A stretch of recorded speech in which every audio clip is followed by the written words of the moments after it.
I don't deal in legends. I deal in facts. And here's a fact. By the end of this, you are going to be crying. Like a little bitch.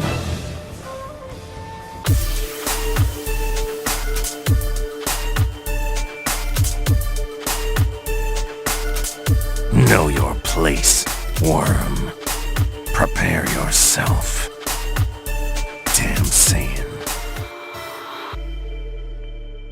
After seeing the footage for the Jump Force gameplay, I saw Naruto versus Frieza, and the first thing that came to my mind was, could this fight actually be fair? Could Naruto actually even take down Frieza a little bit? Could he lay a scratch on Frieza? Or would Frieza just destroy him or slap him into oblivion? And the answer is quite shockingly that, yeah, Naruto does have a way that he can take down Frieza. Now, similar to my Batman video, which you guys totally should go watch if you haven't seen it already, Batman takes down the Z fighters, I'm going to use take down as in the sense where you can either put someone down in the grave, or you can occupy them enough where you kind of use up a lot of their time and keep them busy enough to further your own goals. Going into an actual versus between Naruto and Frieza, the reality of the situation that Naruto finds himself is complete and utter destruction. Frieza is just so much stronger than Naruto when it comes to power scaling these guys, and after looking into the situation, it's really definitive that Naruto would not be able to take down Frieza in a one-on-one fight. Frieza would completely annihilate Naruto as soon as he touched him. Frieza's just way too powerful. Frieza can destroy planets with one finger, while Naruto at his top, at his most powerful, is multiplanetary at best. That puts him around either Raditz level or Nappa level, but anything past that, he would need major hacks. So that's the reality.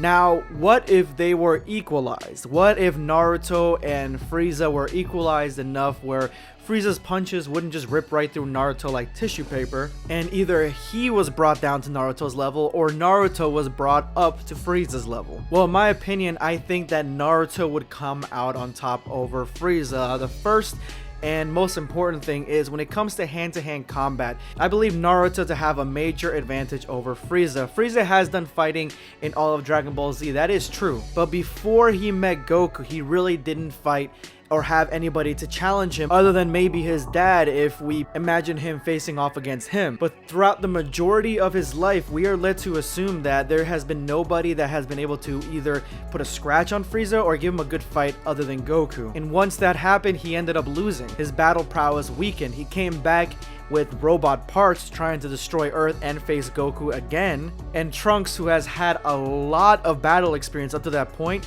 was able to destroy Frieza with utter ease. Frieza then comes back again, and he comes back with a brand new transformation, and he's so inexperienced with training that he lets the energy of his new form consume him, where he ends up just wasting all his stamina. He comes back again, and he's only really able to take out fodder characters in the Tournament of Power arc. And when he finally did take out Jiren, it was with Goku's help, plus 17, so he didn't really do it on his own. Naruto, on the other hand, has been facing enemies since he was a young kid. He has been training since he was a young kid. He has fought multiple characters in tournaments in Naruto Shippuden. He has faced off against Gaara, Sasuke, Pain, and even Madara.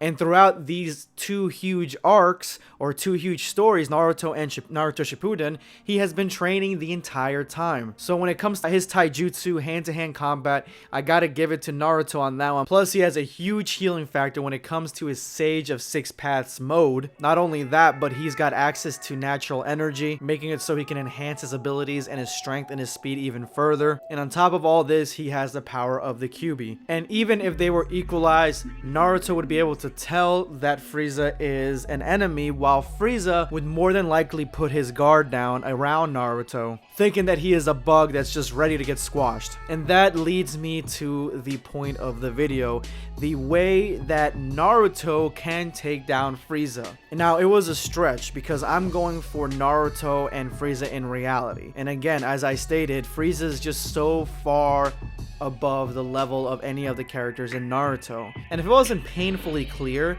I'm using Final Form Frieza during the Namek Saga. So with Naruto and Frieza squaring up, the first thing that would happen is that Frieza would 100% underestimate Naruto. But he would dismiss Naruto on the basis of that's what Frieza really ends up doing all the time. He did it against Goku, he did it against Trunks, he did it against Vegeta in the Golden Frieza arc, so he just underestimates people, just like many of the characters in Dragon Ball many times over, which is one of the huge drawbacks when it comes to most of the characters in Dragon Ball, that they just underestimate their opponents and let their guards down all the time, and that's exactly what's going to happen here. Now Naruto would have to take down Frieza right away, so he couldn't go into his tail beast mode and he wouldn't be able to do huge Rasen Shuriken, because that would give Frieza the indication that, oh, this might be a fighter that he might actually have to take seriously, and he would put his guard up, and maybe even just the way that Naruto would look glowing in all yellow would actually instinctively put Frieza's guard up because of having fought and lost to several Super Saiyans. So really the only way that I see Naruto getting the edge on Frieza is by using the truth-seeking balls, morphing them into spears, and in an instant either cutting Frieza in half or stabbing him several times with all 9 of the balls turned to spears. Maybe in all his pressure points, through their brain, anything like that. And that's really stretching it. That's if Frieza doesn't catch on, has his guard down, maybe he's in mid-monologue, and then Naruto takes him out relatively quickly just like that. And again, as I said, this is stretching it, but this is really the only way that I could think of, because Frieza, when he puts his guard down, he has lost appendages before, he has lost body parts before. He lost his tail to Krillin's Destructo Disc attack. Krillin is relatively powerful when it comes to the Narutoverse, but when it comes to Krillin back in the Namek Saga, I do think that he would be closer to Naruto's levels. So if Krillin's attack could cut off a piece of Frieza's tail, then we know that Frieza's not 100% durable, that nothing can go through him. Like all the rest of the characters in Dragon Ball, as soon as he lets his guard down, his body is vulnerable to penetration and loss of limb. He put his guard down with the Spirit Bomb. He still was kicking, but he took some major damage. Even when he came back to try to destroy Earth, Trunks cut him in half and then cut him into pieces with a sword. Just a sword cut Frieza in pieces, and this is a sword that we may as well just say is a normal sword. So at the end of the day, of course Frieza slaps around Naruto, but this is really the only way that I could see him taking him down. If not killing him, at least subduing him for a time, maybe mortally wounding him before Frieza has a chance to react. And who knows, as soon as he gets wounded like this, if he doesn't die, he may as well just blow up the planet and be done with it. But anyway guys, let me know in the comment section below who you think would win, and if you have anything more to add to this versus battle, or if you want to debate me on any of my points, go right ahead, meet me in the comment section. I'm going to be doing more versus battles as time goes on, so if you guys have any ideas, any cool ideas, let me know. And don't forget to hit that subscribe button for more Dragon Ball content. This is going to be Dragon Ball Black signing off.